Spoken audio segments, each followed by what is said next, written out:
Most people have this fear of trying to wait out to get everything before they can commence into what they need to do and what they need to start achieving for themselves. I was discussing with a friend recently. I was asking him, what do you want to do? What are you doing for yourself? And he said, I'm waiting to have this. I'm waiting to get this. I'm waiting to get this, to start this. And I asked him, what do you have at the moment? He said he just has this and he doesn't have this and he cannot start unless he has this.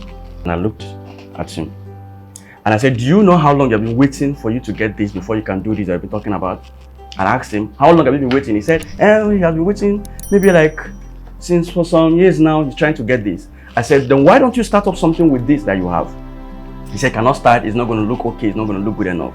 You see, there is no way you can start up that thing that you want to do if you keep waiting till you have everything that you need or everything that you want to start it. Nobody has it from the start, at the get-go, to start up everything. When I started what I was doing, I didn't have it up from the start. I started with one, then get the other, then get the other. If you wait to start to get everything you want, to start something that you need to do, you will never do anything at all. So this is it. What is worth doing is worth starting badly until you can begin to do it very well. In other words, you can start with your weaknesses. You can start with your fears. You can start with that which you have. You can start with the little one you've got. You can start with that particular thing that you have. If it's video you want to do, you can start with your phone. This that you have on its own is an asset. But most people don't know. Most people don't use it. Most people just believe that they need to have something like a camera or something to do something. But that which you have in your hands is only the thing that you need. Moses just needed a rod to part the Red Sea. And that's the only thing he used, God used, to part the Red Sea for him and to get him to start doing what he needs to do. Another challenge you may have is that you think about a decision too much. See, listen to this. Thinking about a decision too much often leads to not taking action at all, because the more you think about it, the more you magnify its potential failure or negative outcome.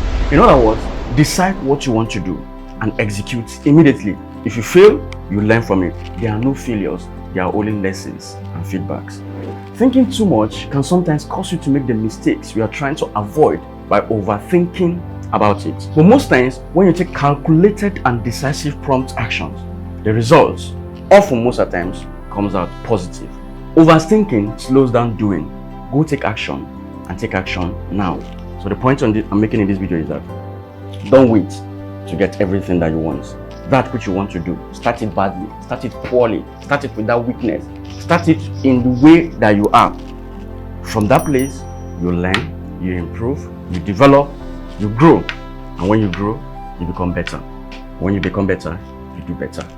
What is worth doing is worth starting badly until you can begin to do it well. So start and start now. Selah. So if you like this particular video, kindly give it a thumbs up. Share it with someone that you know thinks too much or is still delaying to take simple action. Share it with 2 people and subscribe to this channel if you haven't. My name is Benzik. Thanks for watching and I'll see you again next time. Cheers.